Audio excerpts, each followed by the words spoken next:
40-ലധികം സ്കൂളുകൾക്ക് നേരെ ബോംബ് ഭീഷണി. പണം ആവശ്യപ്പെട്ട് ഇമെയിൽ വഴിയാണ് ഭീഷണി സന്ദേശം ലഭിച്ചത്. $30,000 നൽകിയില്ലെങ്കിൽ സ്കൂളുകളിൽ ബോംബ് പൊട്ടിക്കുമെന്നാണ് സന്ദേശം. ശരത്ലാലുണ്ട്. ശരത്ത്, ഗുരുതരമായ ഭീഷണിയാണ്. സന്ദേശത്തിന്റെ ഉറവിടം സംബന്ധിച്ച വിവരങ്ങൾ വരുന്നുണ്ടോ? ഇതുമായി ബന്ധപ്പെട്ട് സന്ദേശത്തെ തുടർന്നുള്ള പരിശോധനകൾ എങ്ങനെ പുരോഗമിക്കുന്നു? ലക്ഷ്മി, വിമാനങ്ങൾക്ക് ലഭിച്ച അതേ രീതിയിലുള്ള അതേ പാറ്റേണിലാണ് സ്കൂളുകൾക്കും ഇപ്പോൾ ബോംബ് ഭീഷണി ലഭിച്ചിരിക്കുന്നത്. ഒരു പ്രത്യേകത എന്നാണ്, വിമാന ഭീഷണി നടത്തുമ്പോൾ അതിന് ഒരു തുക ആവശ്യപ്പെട്ടിരുന്നില്ല.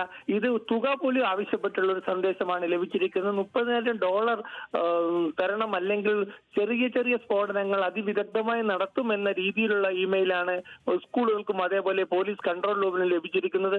ഏതായാലും രാവിലെ തന്നെ ഇത് ലഭിച്ച സ്കൂളുകൾക്ക് ആർക്കേപുരം DPS, അതേപോലെ വസന്തകുച്ചി DPS, അതേപോലെ 3-4 പ്രധാനപ്പെട്ട സ്കൂളുകൾക്ക് പരിശോധന നടത്തി കഴിഞ്ഞു. അപ്പോൾ അത് കഴിഞ്ഞ ശേഷമാണ് മറ്റു സ്കൂളുകൾക്കും 45 സ്കൂളുകൾക്കും ഇതേ രീതിയിലുള്ള ഭീഷണി ലഭിച്ചു എന്ന് പോലീസിന് വിവരം ലഭിക്കുന്നത്.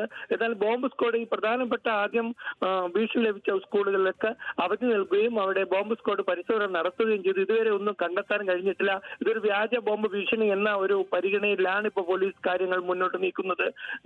പക്ഷേ കഴിഞ്ഞ ദിവസം വിമാനങ്ങൾക്ക് ലഭിച്ച ഭീഷണിയുടെ മാതൃകയിലായതിനാൽ തന്നെ ആ അന്വേഷണം ഇപ്പോൾ NIAക്ക് വിട്ടിരിക്കുകയാണ്. ഡൽഹി പോലീസ് NIAക്ക് വിട്ടിരിക്കുകയാണ്. സ്വാഭാവികമായിട്ടും ഈ അന്വേഷണം NIAക്ക് വിടാനുള്ള സാധ്യതയുണ്ട്.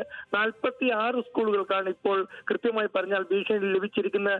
ഇതിൽ 18 സ്കൂളുകൾ ഉന്നതന്മാരുടെ മക്കൾ പഠിക്കുന്ന സ്കൂളാണ്. ഡൽഹി പബ്ലിക് സ്കൂൾ, അതേപോലെ തന്നെ വസന്തകുച്ചിലെ പബ്ലിക് സ്കൂൾ, ഇതൊക്കെ എലൈറ്റ് സ്കൂളുകൾ എന്ന് വേണം പറയാൻ. ഈ പ്രൈവറ്റ് സ്കൂളുകൾക്കാണ് ഭൂരിഭാഗവും ഭീഷണി ലഭിച്ചിരിക്കുന്നത്. സേവലക്ഷ്മി.